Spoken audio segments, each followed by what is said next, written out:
ويا هاتم وهات شرفانيمه هزاد عشقان şerfanime.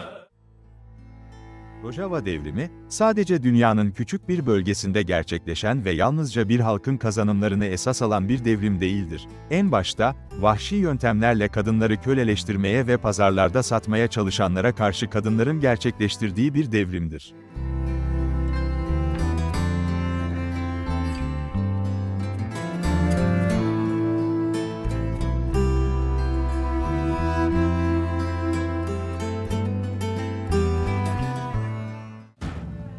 ويا هاتم وهات شرفانيمه هزاد عشقان şerfanime.